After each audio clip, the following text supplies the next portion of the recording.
बिस्मिल्लाहिर्रहमानिर्रहीम। अस्सलाम वालेकुम जी। आज लेक्चर नंबर 5 सेकेंड ईयर का उसके साथ मैं आपके सामने हूँ। लेक्चर नंबर 5 में तकरीबन आज हमारा ये चैप्टर ख़त्म हो जाएगा। चैप्टर नंबर 15 सेकेंड ईयर का लास्ट एक छोटा सा टॉपिक है। हम पढ़ रहे थे एलिमेंट्स की डिटेक्शन, जिसमें हमने कार्बन की डिटेक्शन पढ़ी, हाइड्रोजन की पढ़ी, फिर उसके बाद लेजेंडस सोल्यूशन के जरिए हमने detection of nitrogen, detection of sulphur, detection of halogens को पढ़ा। आज हमने जो लास्ट डिटेक्शंस हैं, जिसमें ऑक्सीजन है, जिसमें फॉस्फोरस है और जिसमें मेटल्स हैं, ये डिटेक्शन हम पढ़ेंगे। एक चीज़ को डिटेक्ट करने के बहुत सारे टेस्ट्स अवेलेबल होते हैं, लेकिन जाहिर है हम उन चीज़ों को, उन टेस्ट्स को फोकस करेंगे जो हमारी बुक में मौजूद हैं।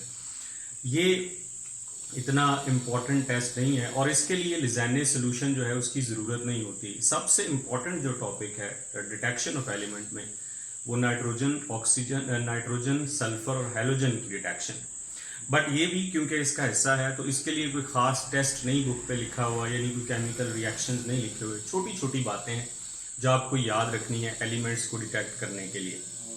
सबसे पहले बेटे हम आज बात करेंगे detection of oxygen in organic compound. Usually carbon और हाइड्रोजन के बाद जो तीसरा एलिमेंट ऑर्गेनिक कंपाउंड में होने के चांसेस हैं वो ऑक्सीजन होता है। सबसे ज़्यादा चांसेस इसके होते हैं आफ्टर कार्बन एंड हाइड्रोजन। लेकिन जैसे हमने कार्बन और हाइड्रोजन का भी टेस्ट किया, तो हम इसका भी टेस्ट जो है वो देखेंगे कि इसके लिए क्या कर सकते हैं। लेजेंडस सोल्यूशन की इसके लिए ज़रूरत नहीं होती। हम इसके 3 टेस्ट हमारी बुक में मेंशन है। एक तो हम ये करते हैं कि heating a substance in a dry test tube. आपके पास जो ऑर्गेनिक कंपाउंड है, जो आपके पास सब्सटेंस है, उसको ड्राई टेस्ट ट्यूब में सोल्यूशन नहीं बनाना, जस्ट वैसे ही उसको हीट करें। अगर उसको हीट करने से, सब्सटेंस को हीट करने से आपकी टेस्ट ट्यूब के जो साइड्स हैं वहाँ पे वाटर ड्रॉपलेट्स बने हैं, तो इसका मतलब है कि आपके ऑर्गेनिक कंपाउंड में ऑक्सीजन मौजूद है। उसको ऊपर से कवर भी कर सकते हैं, वैसे भी आप उसको देख सकते हैं। अब ये कैसे पता चलता है कि अगर वाटर बना है तो ऑक्सीजन मौजूद है? देखो बेटे, आपने वाटर तो उसमें ऐड नहीं किया। ऑर्गेनिक कंपाउंड में हाइड्रोजन भी थी, ऑर्गेनिक कंपाउंड में ऑक्सीजन भी है। अगर है तो ऑक्सीजन और हाइड्रोजन का आपस में रिएक्शन होगा और वाटर बनेगा। तो अगर सब्सटेंस को डायरेक्ट हीट करने से ड्राई टेस्ट ट्यूब में आपके पास वाटर ड्रॉपलेट्स की फॉर्मेशन होती है, तो इसका मतलब ऑक्सीजन प्रेजेंट है। ये कोई बहुत एक्यूरेट टेस्ट नहीं होता, क्योंकि वाटर तो एयर से भी हो सकता है, वाटर तो एयर से भी कंडेंस हो सकता है, ये किसी और वजह से भी बन सकता है।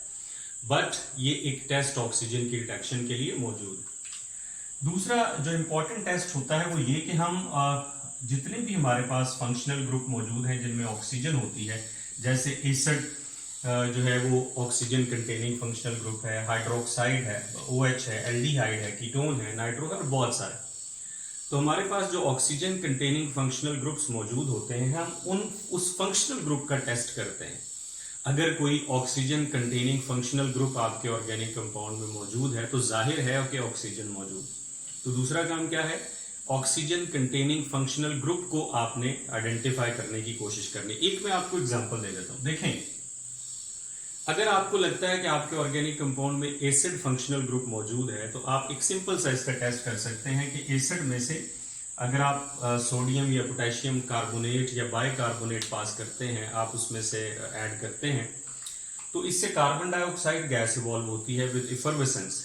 तो अगर सोडियम या पोटेशियम ऐड करने से आपके ऑर्गेनिक कंपाउंड में से कार्बन डाइऑक्साइड गैस इवॉल्व होती है, तो इसका मतलब आपके ऑर्गेनिक कंपाउंड तो कार्बोक्सिलिक एसिड है। तो अगर वो कार्बोक्सिलिक एसिड है तो डेफिनेटली उसमें ऑक्सीजन मौजूद है। इसी तरह से अल्कोहल के लिए आगे आप पढ़ेंगे, ल्यूकेस टेस्ट होता है, आयोडोफॉर्म टेस्ट होता है। इसी तरह से एल्डिहाइड के लिए फेलिंग सोल्यूशन टेस्ट होता है, सिल्वर मिरर टेस्ट होते हैं। यानी हमारा मकसद ये है कि ऑक्सीजन, जिस फंक्शनल ग्रुप में ऑक्सीजन मौजूद है, उस फंक्शनल ग्रुप का हम एक एक टेस्ट परफॉर्म कर लेते हैं। अगर उसमें से कोई एक फंक्शनल ग्रुप भी प्रेजेंट है तो इसका मतलब कि ऑक्सीजन प्रेजेंट। दूसरा बेटे टेस्ट ये। तीसरा हम ये करते हैं, जो इन तीनों में सबसे बेहतर हमारी बुक में लिखा गया है और माना जाता है, कि हम अपने ऑर्गेनिक कंपाउंड में बाकी elements, carbon, hydrogen, nitrogen, sulphur, बाकी एलिमेंट जो डिटेक्ट कर सकते हैं वो करते हैं। और उसके बाद उन तमाम की परसेंटेज कंपोजिशन निकालते हैं कि कार्बन कितने परसेंट मौजूद है एलिमेंटल एनालिसिस के जरिए, ठीक है। उसमें कंबस्शन एनालिसिस का भी यूज कर सकते हैं या कोई और टेक्निक, यानी हम जो एलिमेंट्स हम आइडेंटिफाई कर सकते हैं उनको करके उनकी परसेंटेज कंपोजिशन निकालते हैं और फिर उन तमाम परसेंटेजेस को ऐड करते हैं। अगर परसेंटेजेस का सम 100 के इक्वल ना हो तो इसका मतलब कि किसी की परसेंटेज अभी एब्सेंट है, तो प्रोबेबली वो एलिमेंट ऑक्सीजन होगा। तो क्या करना है, calculate the percentage composition of each element and add if sum is not equal to 100 oxygen is present. ये सबसे बेहतर माना जाता है कि तमाम एलिमेंट की परसेंटेज निकालिए कि कार्बन कितने परसेंट है, ऑक्सीजन सल्फर कितने परसेंट है, अगर है तो हाइड्रोजन कितने परसेंट है, और फिर उनको ऐड कर दीजिए। अगर उनकी परसेंटेज 100 के इक्वल नहीं आती तो इसका मतलब कि ऑक्सीजन मौजूद है, जो बाकी परसेंटेज है वो ऑक्सीजन की होगी। तो ये 3 टेस्ट हैं, इसमें कोई केमिकल रिएक्शन आपको नहीं लिखना, जस्ट आपको बताना है कि हम किस किस तरह से ऑक्सीजन को आइडेंटिफाई कर सकते हैं। दूसरा हमारी बुक में, यानी जो आज के लेक्चर में दूसरा है तकरीबन सेकेंड लास्ट, वो फास्फोरस की डिटेक्शन। फास्फोरस की डिटेक्शन के भी बहुत से टेस्ट होते हैं, बट हम उसी को पढ़ेंगे जो हमारी बुक में। तो क्या करना है आपने, सबसे पहले आपने अपने ऑर्गेनिक कंपाउंड को किसी ऑक्सीडाइजिंग एजेंट के जरिए ऑक्सीडाइज करना है। वो ऑक्सीडाइजिंग एजेंट सोडियम पेरोक्साइड भी हो सकता है, वो ऑक्सीडाइजिंग एजेंट नाइट्रिक एसिड भी हो सकता है। सो कॉन्सेंट्रेटेड नाइट्रिक एसिड के साथ आप इसको हीट करेंगे और इसमें मिक्सचर डालेंगे सोडियम कार्बोनेट और पोटेशियम नाइट्रेट का। 2 सॉल्ट होंगे, सोडियम कार्बोनेट और पोटेशियम नाइट्रेट का मिक्सचर डालेंगे और नाइट्रिक एसिड के साथ इसको बॉयल करेंगे।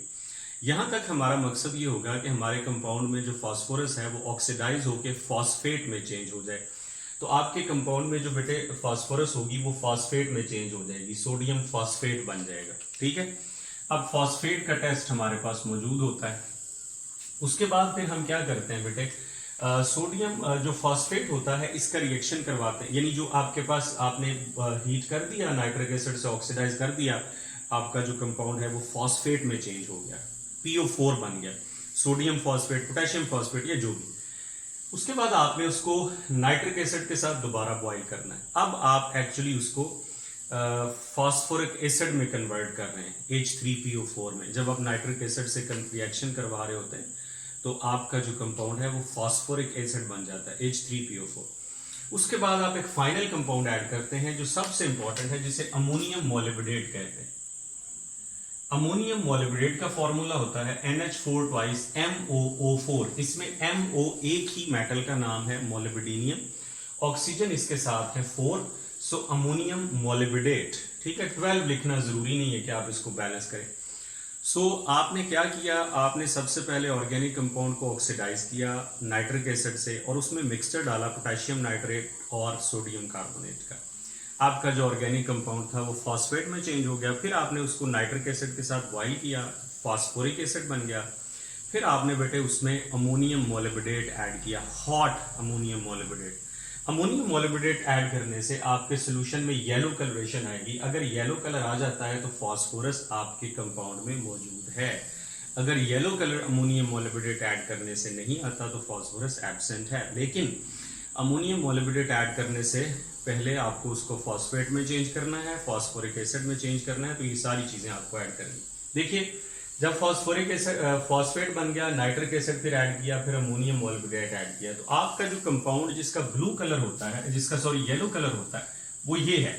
इसको कहते हैं अमोनियम फॉस्फोमोलिब्डेट।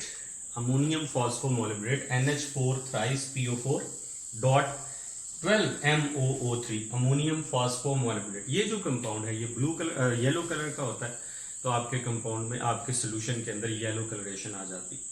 इसमें हमारी बुक के अंदर ये रिएक्शंस नहीं लिखे हुए, अगर आप इन रिएक्शंस को याद नहीं भी करें तो नो प्रॉब्लम, बस आप ये रीजन्स याद करें कि पहले क्या ऐड किया, फिर क्या ऐड किया और फाइनली कौन सा कलर आता है जिससे फॉस्फोरस प्रेजेंट हमें इंडिकेट होती है। फाइनली मेटल की डिटेक्शन बहुत आसान है।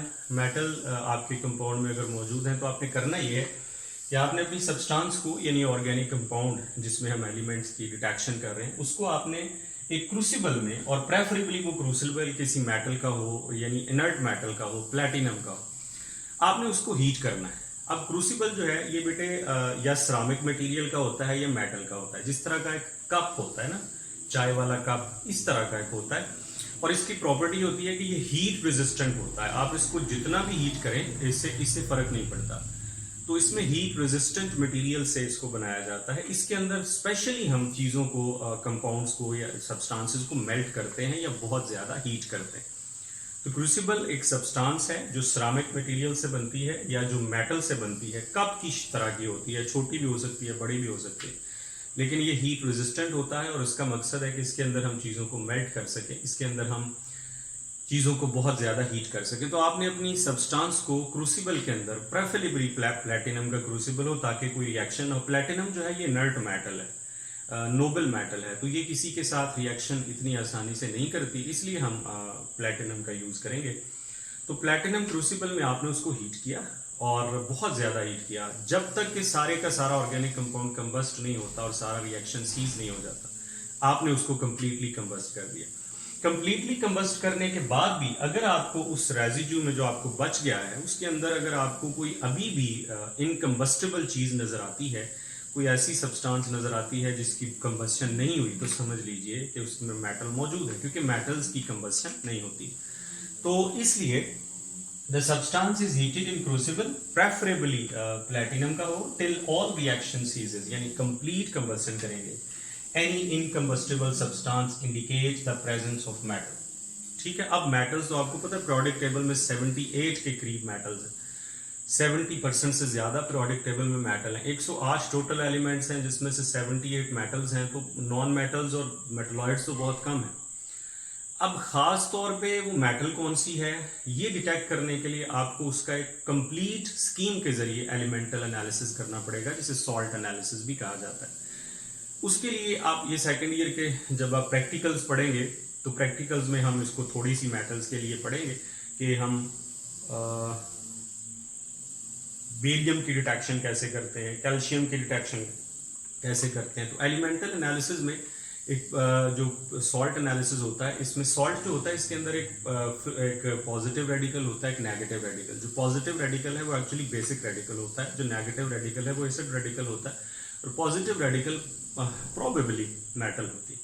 तो उसके लिए हमारे पास टेस्ट मौजूद है, उसके लिए हर मेटल का एक अलग स्कीम है, उस स्कीम को फॉलो करना पड़ेगा। अब यहाँ पे हमें वो स्कीम नहीं लिखनी, हमने सिर्फ ये लिखना है कि for particular metal detection salt analysis is employed. अगर आप ये भी जानना चाहते हैं, आपने कंबस्ट कर दिया, इनकम्बस्टिबल चीज़ आपको नजर आई, यानी मटेरियल कंप्लीटली कंबस्ट नहीं हुआ, आपने कहा कि मेटल तो है। अब अगर आप चाहते हैं कि ये बताएं कि कौन सी मेटल है, तो उसके लिए आपको फर्दर परफॉर्म करना पड़ेगा। लेकिन अगर आपको ये डिटेक्शन ऑफ मेटल की बताता है, आता है सवाल कि किस तरह से करते हैं, तो आपको स्कीम बताने की जरूरत नहीं, आप सिर्फ ये बताएंगे कि इसके बाद फिर सॉल्ट एनालिसिस के जरिए, एलिमेंटल एनालिसिस के जरिए मेटल की डिटेक्शन की जाती।